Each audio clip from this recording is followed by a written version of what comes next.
So, Knockout. It was added to the Mapmaker in the latest update, and today I'll be sharing some tips with you in order to improve your maps, and I'll be making a map afterwards and guiding you through the process. Let's begin. So first of all, there are virtually unlimited concepts for making a Knockout map. It generally uses the backside much more than other modes, as people are more likely to retreat when one of their teammates are dead. Plus, the objective is to kill anyone, so you don't have to think about controlling parts of the map in particular, like pods on a gem grab, or do massive damage to something like in Siege or Heist, or scoring points in order to win like in Basket Brawl, or Brawl Ball, or Volley Brawl.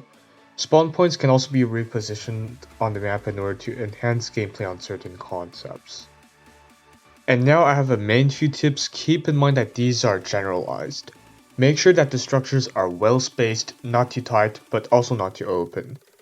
You can either give the leading team an advantage or the losing team an advantage. When I refer to leading, I mean the team that has the control of the map.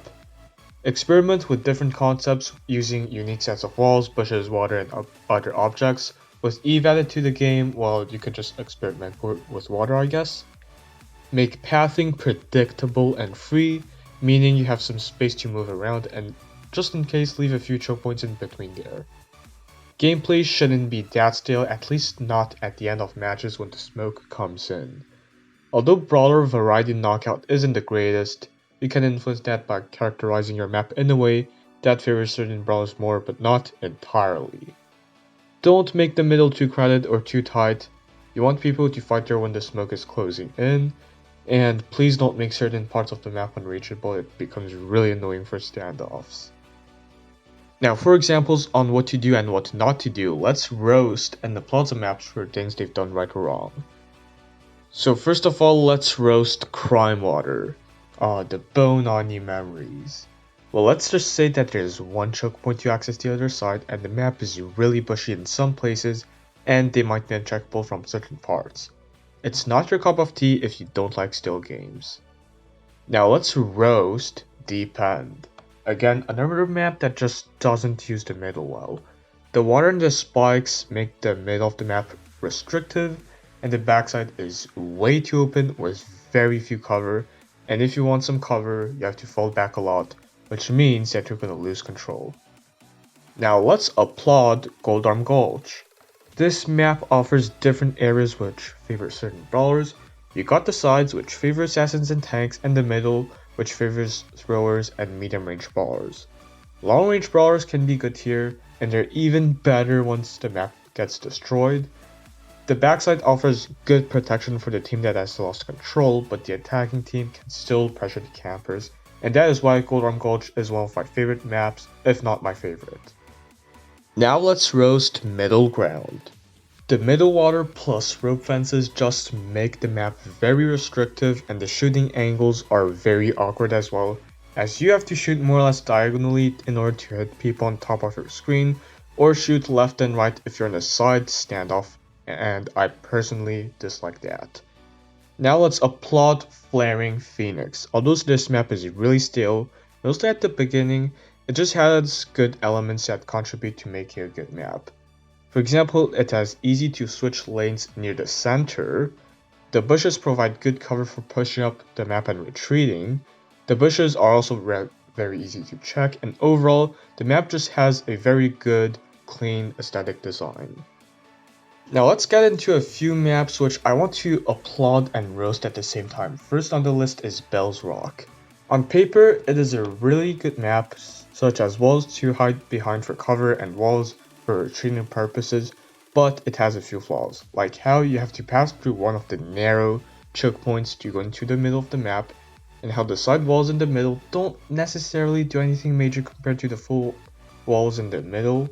They only really help with aesthetics, plus the whole map is generally really tight and choke pointy if you don't open up the map. And second on the list is Riverside. So this map has really good aesthetics, but gameplay isn't as flashy as the looks here. The main problem here is the water. While it gives the map a really distinct shape, it makes the map really awkward to play on, except if you're Eve again, and the lanes defined by the water are really tight and you do not want to cross through them, otherwise you'll get hit much more easily. There are some open spaces near the mid you can fight on though, and when you're in a bad position, at least you can rely on the bushes in the back to plan a last-ditch effort. Now I know I could have done many more maps and given many more examples on pretty much all of the knockout maps on what to do and avoid, but we gotta move on to the map making process right now. So first of all, we open the mapmaker. Next, what I've done is that I've experimented with some big structures near the middle of the map, somewhat staggered. Then I played around with some choke points and some spawn points near the center because that's what I want the main concept to be. I moved a few blocks left and right to get that perfect feeling, and I added a teleport to spice up the map. I added a long chain of walls at the backside in order to give aesthetics to the map, as well as defined pathing, trying not to make it too narrow with some choke points to help. I moved around the structures just a tiny bit, and if you pay close attention, it forms a certain wave pattern. I played around with the spawns a bit more, seeing what's the best for this map. In the middle, diagonal spawns, or sided spawns.